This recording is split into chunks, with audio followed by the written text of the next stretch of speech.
kedua adalah ketakutan positif. Ya, ketakutan bukan yang negatif akhirnya kita berdiam diri.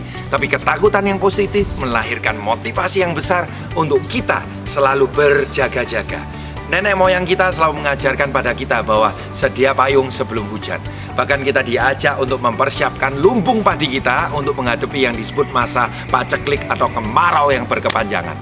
Tapi bagaimana dengan kita hari ini rekan-rekan? Seringkali kita tidak pernah mempersiapkan datangnya hal yang terburuk dalam diri kita. Bapak Ibu sekalian, ini pelajaran yang sangat penting sekali karena saya sering mendengar banyak dari teman-teman saya dari berbagai macam latar belakang. Misalkan mereka sebagai seorang pekerja, mereka merasa nyaman dengan keadaannya. Mereka punya kedudukan, posisi yang baik di pekerjaannya. Mereka nggak pernah mempersiapkan. Apa yang terjadi rekan-rekan? Pada saat krisis datang, seperti sekarang wabah corona terjadi rekan-rekan, maka mulai banyak pegawai yang work from home. Bahkan beberapa di layoff, bahkan beberapa langsung di PHK dengan batas waktu yang tidak ditentukan. Mereka tidak memiliki income dan di saat itulah mereka akhirnya bingung, aku harus melakukan apa. Rekan-rekan, kenapa kita mau mengerjakan bisnis ini? Cobalah rekan-rekan Anda menggali dalam ajaran agama manapun yang hari ini kita percaya dan yakini masing-masing. Kita percaya bahwa rencana Tuhan yang terbaik rekan-rekan. Mengapa kita tidak menjadikan bisnis HD ini sebagai sebuah tanda dari Tuhan Yang Maha Kuasa bahwa saya harus mulai berjaga-jaga, mempersiapkan kalau yang terburuk terjadi, saya masih siap.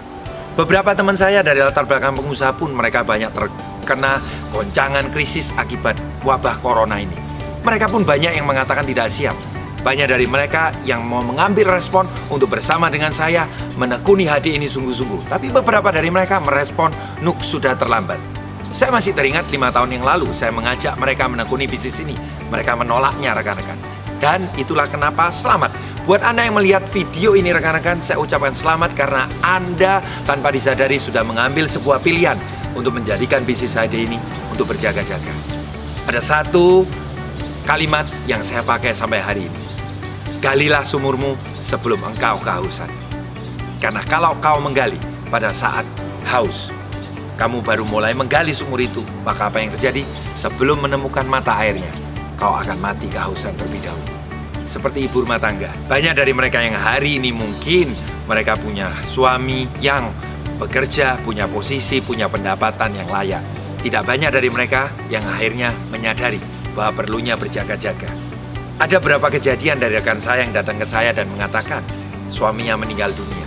Dan di saat suaminya meninggal, meninggalkan 3 anak dengan istrinya, mereka tidak punya apa-apa.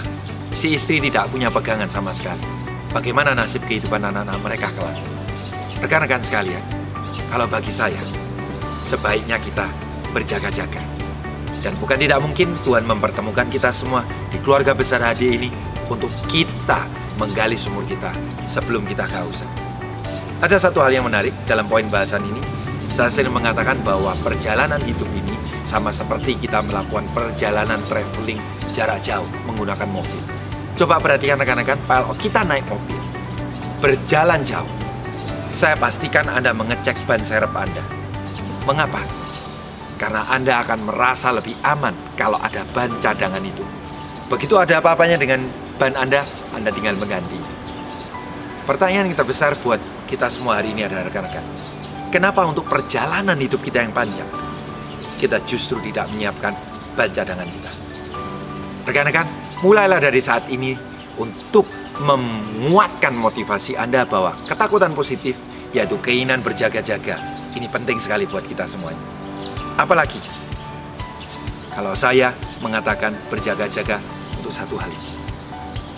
Saya tidak ingin pada saat nanti orang-orang yang saya cintai, pada saat mereka meninggal atau dipanggil oleh Tuhan Yang Maha Kuasa, saya belum bisa membahagiakan mereka. Saya tidak mau itu terjadi. Itulah kenapa saya punya ketakutan positif yang saya rubah menjadi motivasi yang besar. Karena saya sudah mengalaminya sewaktu ayah saya meninggal dunia. Dan di saat saya usia baru 19 tahun, saya belum bisa memberikan apapun. Saya belum bisa membanggakan beliau. Itulah kenapa saya tidak mau mengulanginya untuk yang kedua kalinya.